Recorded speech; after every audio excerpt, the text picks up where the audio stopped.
வணக்கம் நண்பர்களே. இன்னும் ஒரு இனிய காலை பொழுதில் தீதும் நன்ற நிகழ்ச்சியில் உங்களை சந்திப்பதில் மிக்க மகிழ்ச்சி அடைகிறேன்.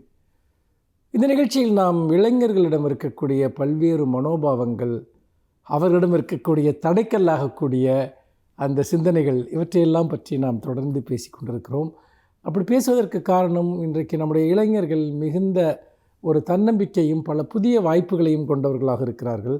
இந்த வாய்ப்புகளை அவர்கள் முழுதாக பயன்படுத்த வேண்டும் என்று சொன்னால், அவர்களுடைய பண்பாட்டு வாழ்க்கையில் இன்னும் செழுமையும், சமூகத்தோடு உள்ள ஒரு உறவில் இன்னும் ஒரு உயரிய ஒரு பண்பும் இருந்தால் அவர்கள் சிகரங்களை நோக்கி செல்ல முடியும் என்கிற அடிப்படையில் தான் நாம் இந்த நிகழ்ச்சியில் பல்வேறு விஷயங்களை பேசி கொண்டிருக்கிறோம்.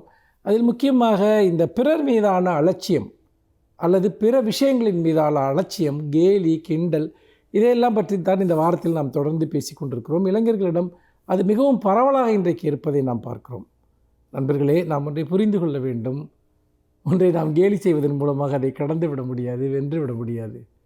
ஒன்றை வெல்ல வேண்டும் என்றால் அதனுடைய உண்மையான பலத்தை நாம் புரிந்து கொள்ள வேண்டும். இது ஒருபுறம் இருக்கட்டும். நாம் இப்பொழுது இந்த கேலியினுடைய பல்வேறு வடிவங்களை பற்றி பேசுகிற போது, இளைஞர்கள் எப்படி ஒருவரை பூமர் என்று சுலபமாக சொல்லிவிடுகிறார்கள். அதாவது தங்களுக்கு ஓப்பில்லாத எண்ணங்களை கொண்டவர்கள் அல்லது தனக்கு முந்தைய தலைமுறைகளைச் சேர்ந்தவர்கள். ஆனால் ஒரு இளைஞன் சிந்திக்க வேண்டும், தனக்குள் ஒரு பூமர் இருக்கிறாரா என்று. ஏனென்றால் பூமர் என்று நீங்கள் சொல்வது என்பது ஒரு பழைய சிந்தனைகளை கொண்டவர்களை, ஒரு பழைய வாழ்க்கை முறையை கொண்டவர்களை நீங்கள் பூமர் என்று அழைக்கிறீர்கள். ஆனால் உங்களுக்குள் ஒரு பூமர் இருக்கிறார். அதை எப்பொழுதாவது யோசித்திருக்கிறீர்களா? பழமை என்பது எதோடு தொடர்புடையதாக இருக்கிறது? அது சாதிய சிந்தனை, மதவாத சிந்தனை. இதுதான் ஒரு பூமருக்கான அடிப்படையான விஷயம். இன்னொன்று, குறுகிய சுயநலம் மிக்க ஒரு வாழ்க்கை பார்வை. இதெல்லாம் பூமர்களுடைய அடிப்படை குணங்கள்.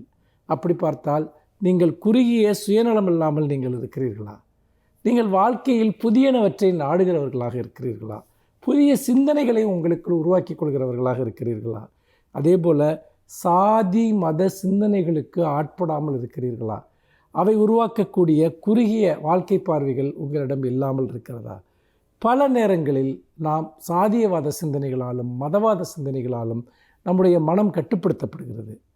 நாம் சில சமயங்களில் அவற்றோடு முரண்படுவது போல நாம் பேசினாலும் கூட, ஒரு பிரச்சனை என்று வருகிற போது நம்முடைய சாதிய சிந்தனைகளும் மதவாத சிந்தனைகளும் முன்னோக்கி வந்து விடுகின்றன. அப்பொழுது நீங்கள் 15 வயதில் இருந்தாலும் ஒரு பூமராகி விடுகிறீர்கள், 20 வயதில் இருந்தாலும் ஒரு பூமராகி விடுகிறீர்கள், 25 வயதில் இருந்தாலும் நீங்கள் ஒரு பூமராகி விடுகிறீர்கள்.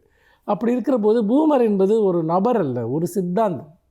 அது ஒரு வாழ்க்கை பார்வை, முற்றிலும் பழமை சார்ந்தது. அப்படி இருக்கிற போது நீங்கள் ஒரு காலமாக இந்த சமூகத்தை ஆக்கிரமித்து கொண்டிருக்கக்கூடிய, சமூகத்தில் ஆதிக்கம் செலுத்தக்கூடிய பழமைவாத சிந்தனைகளை உங்களுக்குள்ளும் நீங்கள் வைத்திருந்தால் நீங்கள் எப்படி ஒரு இளைய தலைமுறையை சேர்ந்தவராக இருக்க முடியும்? உங்கள் வயது வேண்டுமானால் இளமையாக இருக்கலாம், ஆனால் நீங்கள் ஒரு 100 ஆண்டு பழைய மனிதனாக இருக்க வாய்ப்பு இருக்கிறது. ஒரு 1000 வருடம் பழமைய மனிதனாக நீங்கள் இருக்க வாய்ப்பு இருக்கிறது. ஒருவர் இளைஞர் என்பதை குறிப்பது என்பது அவருடைய உடல் ரீதியான தகுதி மட்டுமல்ல, அவர் இந்த உலகத்திற்கு வந்து எவ்வளவு நாள் ஆகிறது என்பது மட்டுமல்ல.